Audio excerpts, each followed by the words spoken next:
Hello everyone. In this lecture students, we will discuss about some real functions. So, let's start. Number 1, constant function. Let C be a fixed real number, then function defined by fx equal to C for all x be the element of R is called constant function. Its graph is a straight line parallel to x-axis at a distance from mod C from it. X-axis and y-axis origin. Graph of constant function is a straight line parallel to x-axis at a distance of mod C. Okay.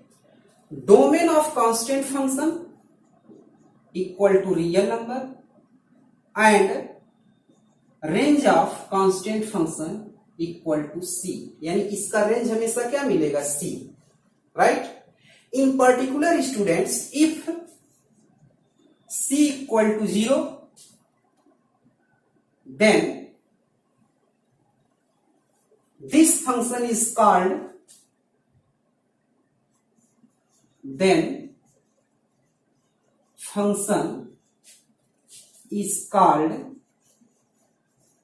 zero function. Okay. और ये constant function define है c greater than 0 और ये zero function किसके लिए defined है? c equal to 0. तो ये कंसेप्ट है आपके कांस्टेंट फंक्शन का. Right. Next, identity function.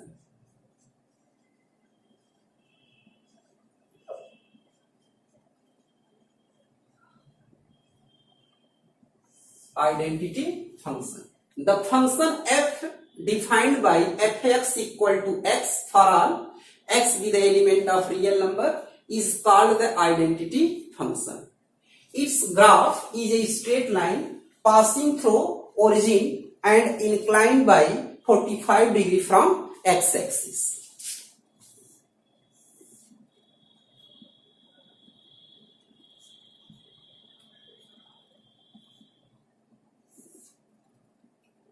This is a graph of identity function.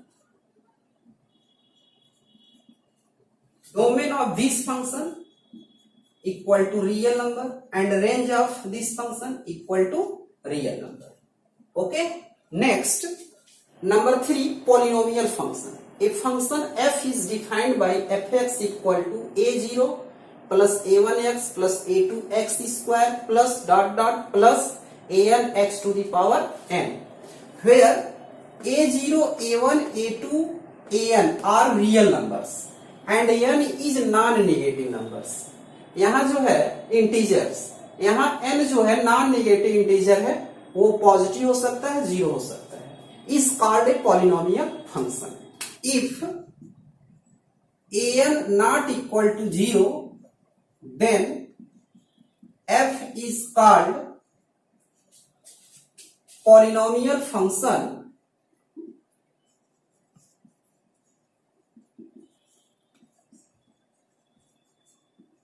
of degree n. If n equal to 1, then f is called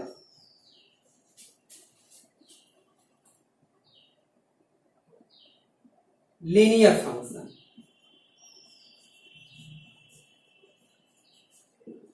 Or polynomial function of degree 1, or polynomial function of degree 1. Right. Similarly, if n equal to 1, f is called polynomial function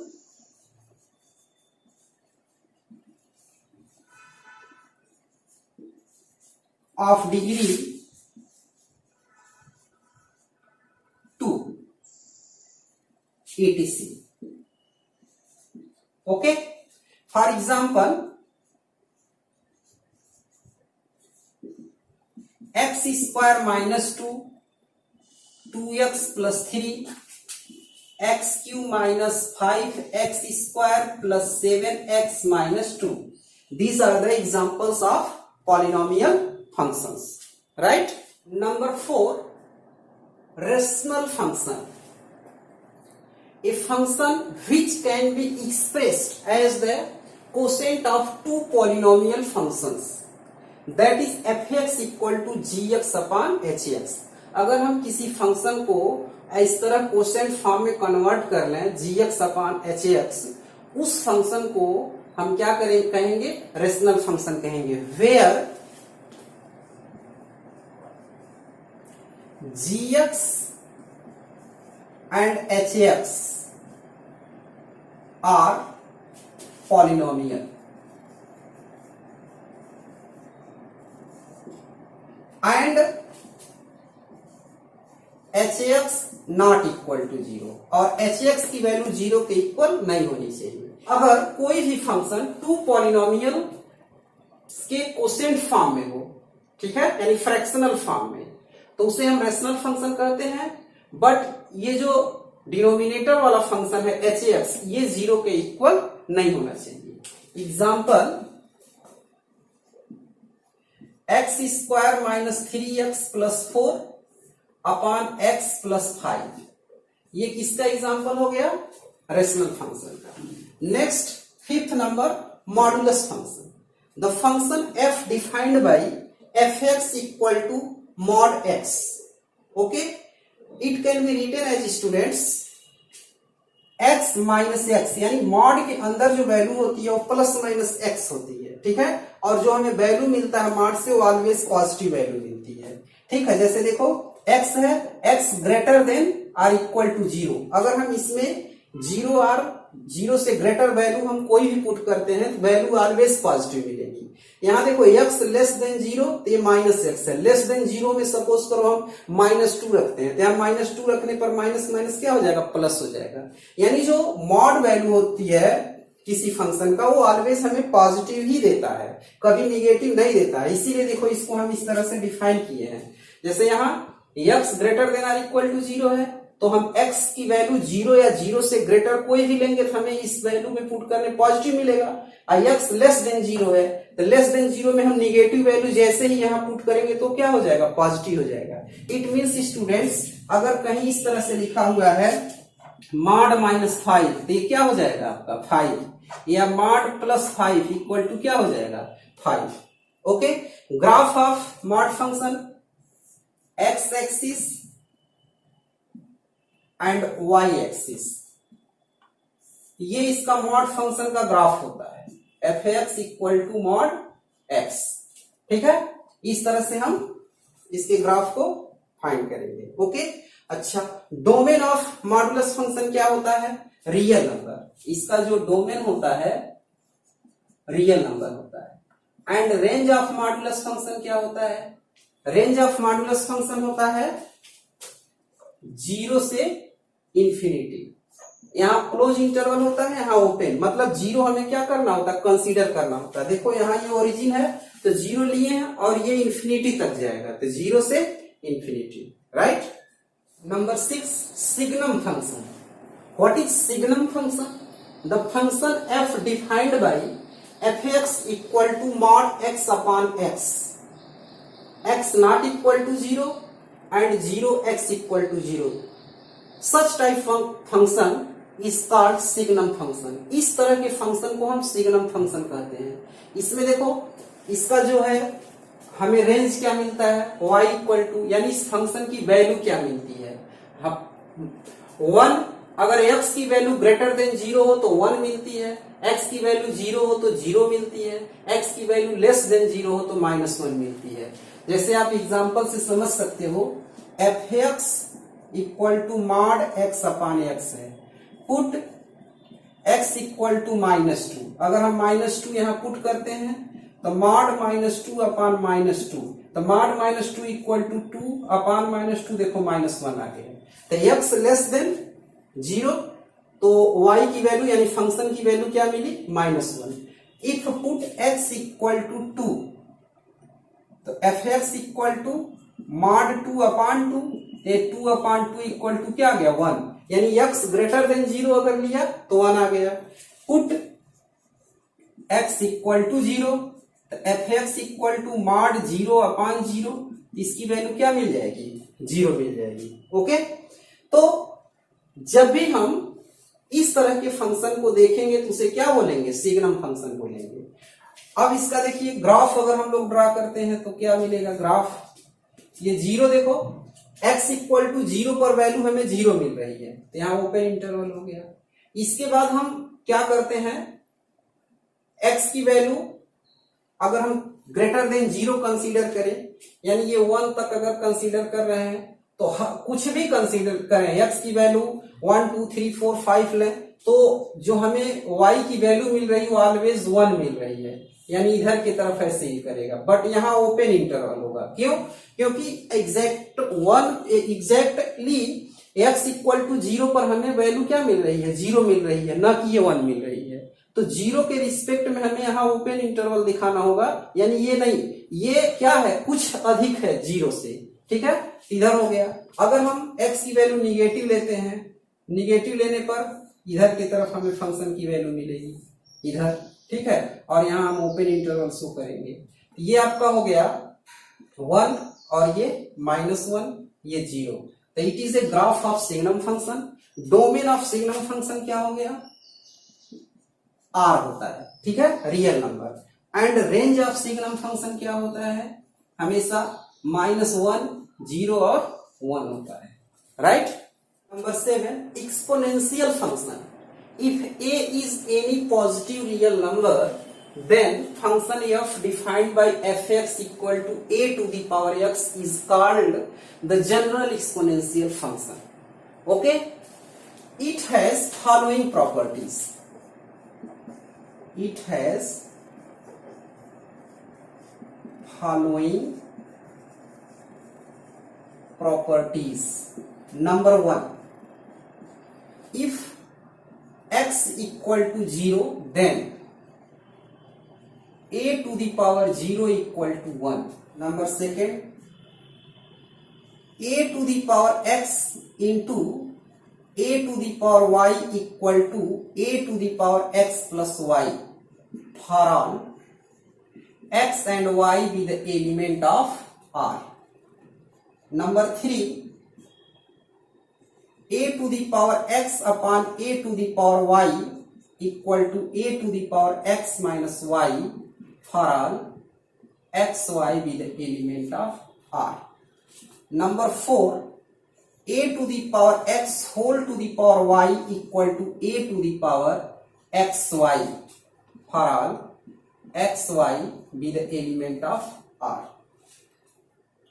And number 5, 1 upon a to the power minus x equal to a to the power x for all x be the element of R. These are the property of exponential function. If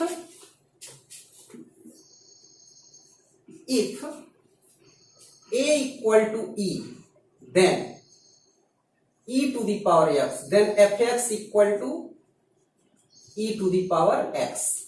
It is called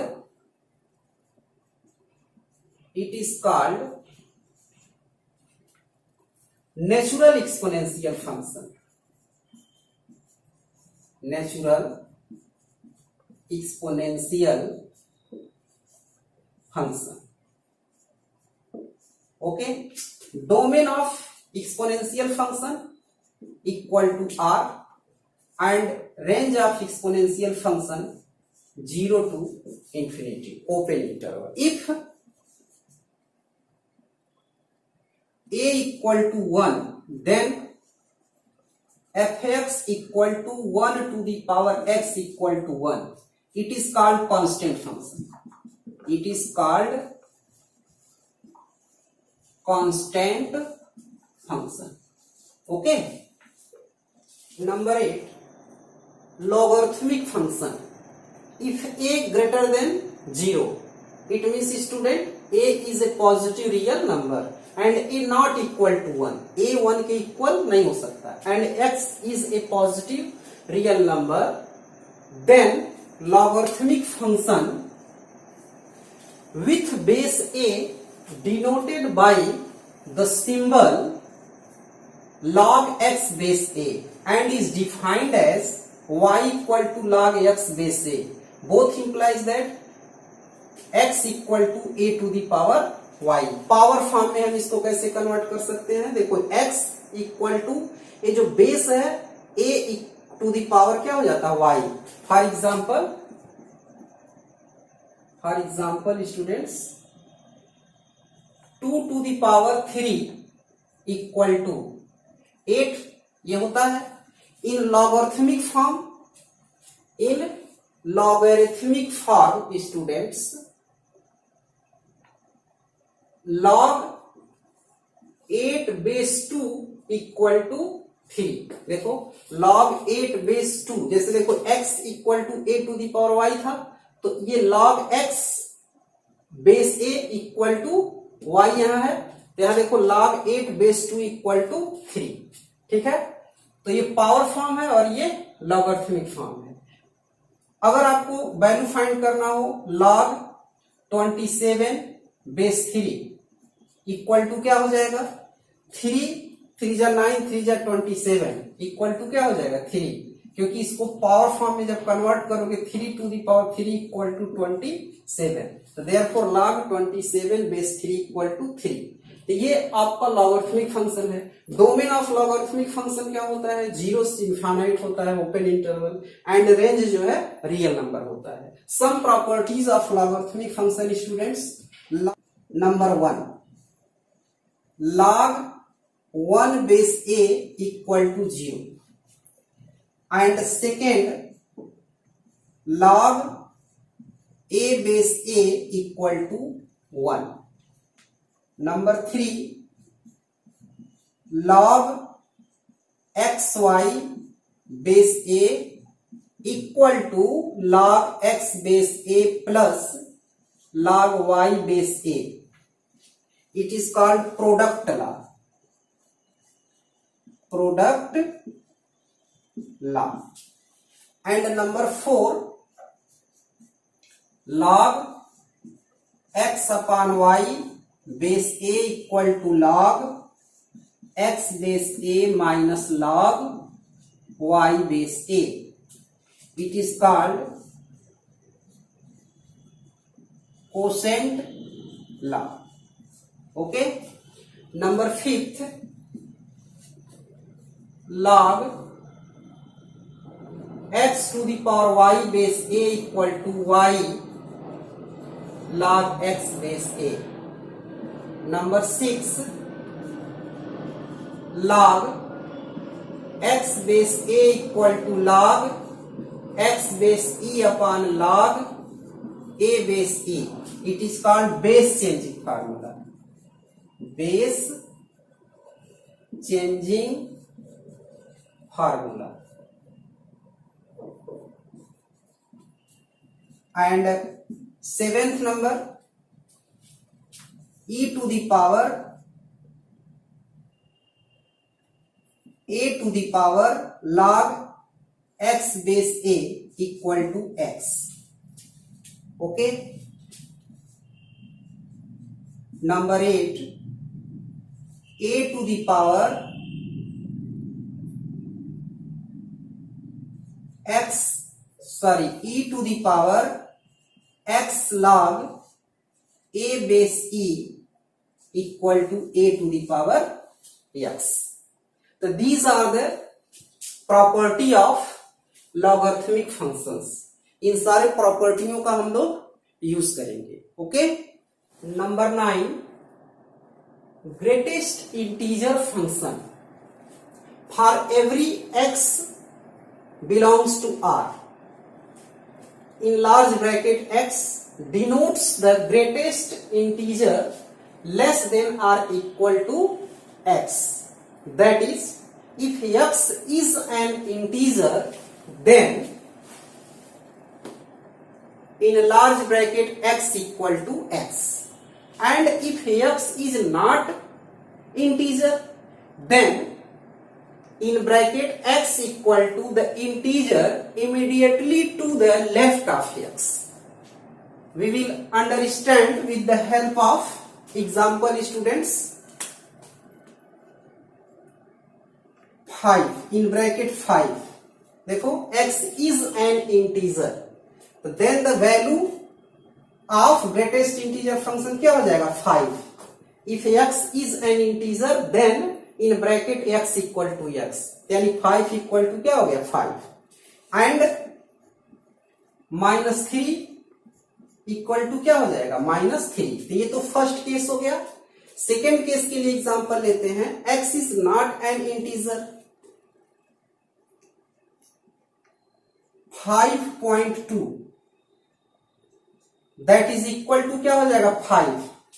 x is not an integer, then in bracket x is equal to the integer immediately to the left of x, यानी 5.2 के left का जो first integer होगा वो इसकी value हो जाएगी. And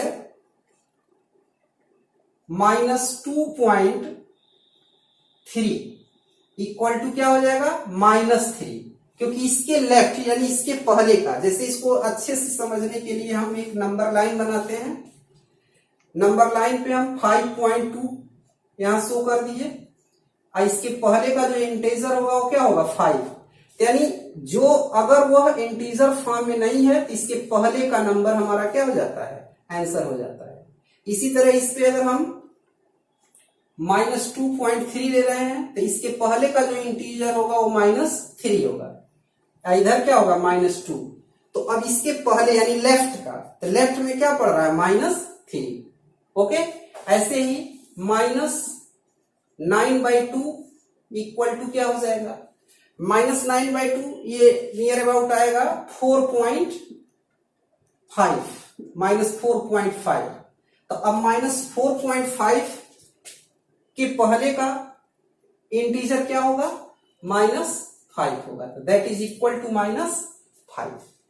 okay, तो इस तरह से हम ग्रेटेस्ट इंटीजर फंक्शन के वैल्यू को फाइंड आउट करते हैं. Okay, now we will see graph of greatest integer function.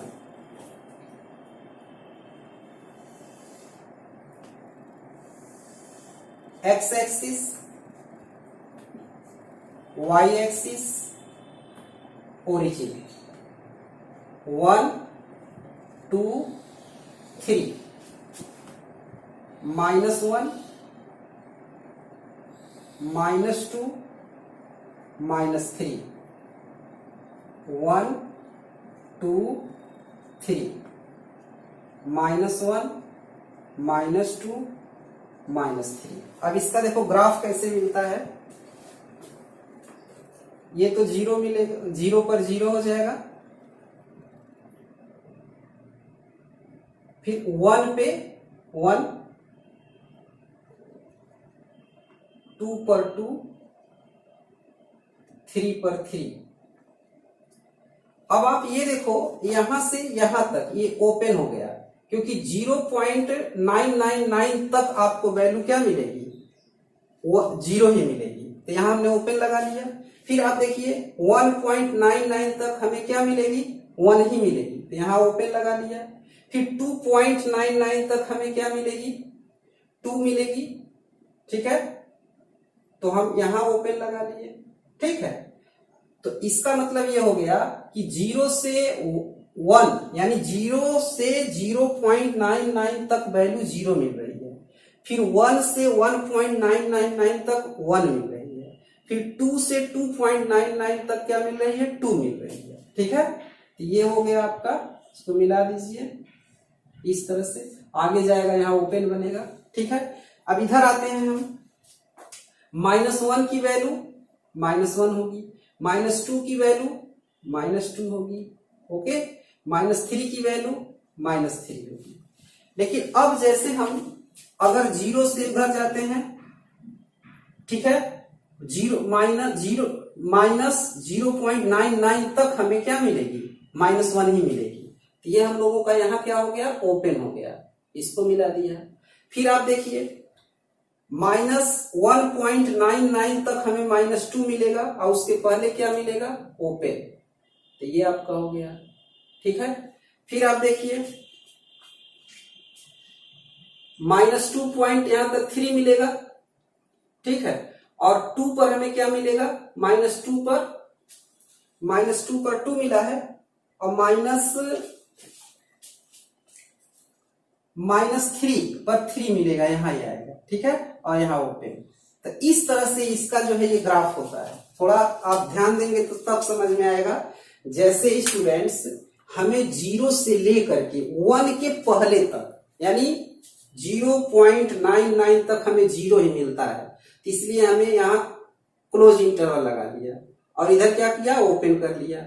अब 1 पर हमें वैल्यू, यानी जैसे ग्रेटेस्ट इंटीजर फंक्शन 1 है तो वैल्यू इसकी 1 मिल जाती है, इसीलिए देखिए यहाँ 1 के रिस्पेक्ट में वैल्यू हम 1 यहाँ, यानी यहाँ क्लोज इंटरवल देखो लगा दिए हैं, ठीक है, डार्क कर दिए हैं। अब 1 से वैल्यू हम यहां तक आएंगे, यानी 1.99 यानी 2 के कुछ पहले तक, तब तक हमारा वैल्यू यही रहेगा। और जैसे एग्जैक्टली 2 ले लेंगे तो फिर हमें वैल्यू 2 मिल जाएगी। तो देखो 2 पर सीधे में इसके देखिए वैल्यू कितना है, 2 कर दिया है। फिर 2.99 तक हमारी वैल्यू 2 ही रहेगी। और जैसे ही फिर हम 3 लेंगे तो वैल्यू हमें कितना मिल जाएगा, 3, देखो यहां कर दिया है 3, ठीक है। इसी तरह से इधर जब हम आए हैं तो 0 है, अब इधर निगेटिव -0.5 -0.7 -0.9 तक हमें -1 मिलेगा और उसके पहले तक हमारा 0 रहेगा, ठीक है। अब देखिए जैसे ही हम -1.5 करेंगे वैल्यू हमें क्या मिलेगी, -2 मिलने लगेगी, यानी इधर अब ओपन हो गया। अब फिर यहां देखो माइनस, मान लीजिए 2.5 करते हैं तो इसकी वैल्यू क्या हो जाएगी, -3 हो जाएगी, ठीक है। तो जैसे ही इधर आगे बढ़ रहे हैं तो इसकी वैल्यू 3, यहां क्या कर लिए हम, 3 कर लिए। तो इस तरह से इसका हम ग्राफ ड्रा करते हैं, ओके।